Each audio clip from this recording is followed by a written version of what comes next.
Did you know science has proven that negative thoughts are bad for our physical and mental health? So one woman is out to prove that the power of positivity can truly change your life. Just by changing our attitude, you can change the chemistry of your brain.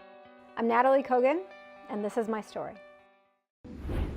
Nataly was born into a Jewish family in the Soviet Union during a time of great oppression for her people. At the time, it was government-sponsored anti-Semitism, where being Jewish was literally the inferior race.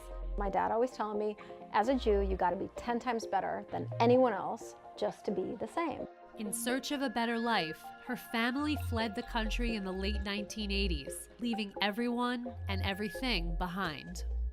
We were allowed 2 suitcases per person and $200 per person. That was it. So we were nomads.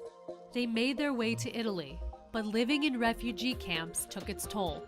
There was a school they set up, and I remember my mom saying, do not come home before 6 o'clock because I have no other food to give you. You know, I still, to this day, hunger causes a panic in me. Through it all, the Kogans never lost hope and were eventually granted visas to enter the United States to make their American dream a reality. My parents' bed was right under a window, and I slept on this little cot kind of at the foot of their bed. And I opened my eyes, and the first thing, like this ray of light, I saw my parents smiling. I hadn't seen my parents smile in months. And they were smiling, and then I think it was my mom who said, we got it. I can't imagine the things that you've been through in your life and how that affects your psyche and growing up. I went through a very, very dark time.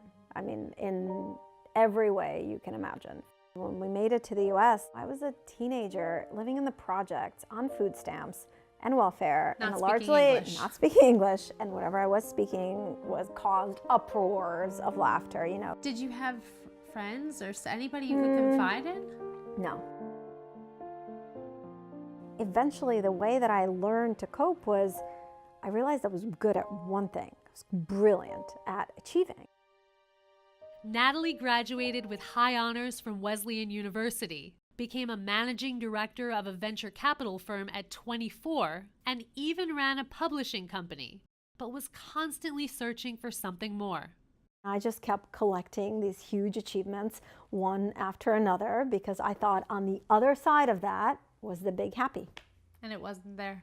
It wasn't there. The pressure to find happiness put a strain on her marriage and left her feeling empty. I got to the place where I could no longer just keep running away from myself, and that was hard. It's very, very hard to listen to your own feelings. And I think, to be honest, I think largely I started to realize that for my daughter, I had to figure out a different way. Nataly turned to science and learned that daily gratitude exercises can make us more alert, optimistic, energetic, and less stressed. They've done functional MRI studies where they look at brains of people who every day write down a couple things they appreciate. They do this for 21 days. They're observing chemical changes in the brain, increase in dopamine and serotonin. These are 2 chemicals that we know make us happier. So gratitude is a natural medicine with no side effects. Now Nataly runs a successful company called Happier, a platform where users share positive moments, no matter how big or small. We have our suffering in common.